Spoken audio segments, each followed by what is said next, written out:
Good morning. My name is Callie Cush, and today I'm going to be discussing the discrimination of medical cannabis patients versus how they, the government, treat people who use alcohol or pills or, other substances, maybe in excess or maybe not. But I don't think it's fair.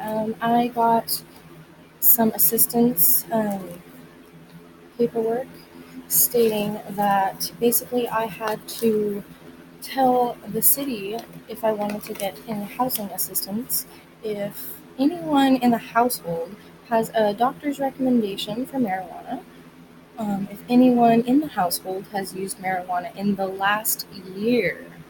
And then it goes on to say, does anyone currently cultivate marijuana?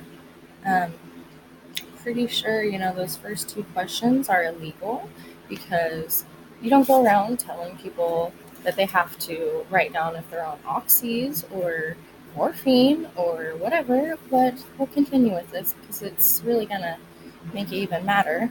So then it says, does anyone in this household use any illegal substance? Okay, well, that's understandable, right? We don't need heroin needles all over for the children and whatnot.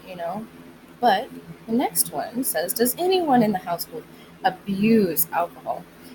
See, what really gets me is the fact that none of these other questions say abuse. Um, why can't they say use alcohol like they did with marijuana? And if I have a 215 card, and it's a medical problem, why are they allowed to ask that if there's HIPAA laws saying that I don't have to discuss my medical condition? Like, what if I have cancer and I don't want the city to know?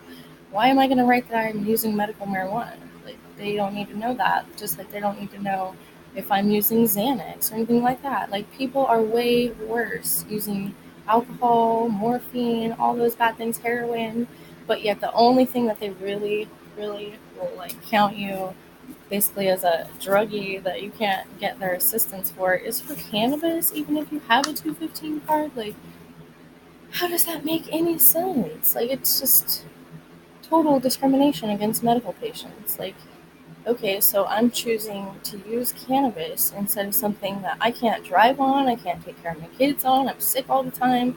Probably makes my condition a lot worse. I mean, I've already had seizures from one of my antidepressants.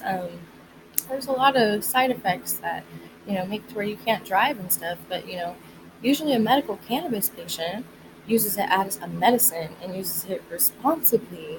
I mean, usually they give you a little paper when you get your prescription from the doctor that says what you can and can't do. So we all know the laws, and most of us are trying to make a good name for medical patients. So why is it that only, if you're abusing alcohol, not if you're using it, that you have to mark it? But yeah, if you're using cannabis in the last year, you have to mark that, and then going to discriminate against you. Sorry, I'm just waking up, but they're going to not care if you're homeless because you have cancer or you have seizures like me or some sort of serious medical condition when the government has a patent on cannabis and its medical qualities. Why is it still in this place where we have people that are homeless, they can't get assistance, that use medical cannabis instead of all these pills that maybe because they're homeless they can't get a ride to the pharmacy or they can't go get a ride to get insurance, or you know there's a lot of barriers that come up when you're low income. So how dare they discriminate against people that are already having a hard time medically, whether it be physically, mentally, or both, and they're already having a hard time, like clearly, and they're discriminating against people that are low income because that's the people that are trying to get assistance. So tell me what you guys think. I mean, how do I change this? I feel like protesting right now.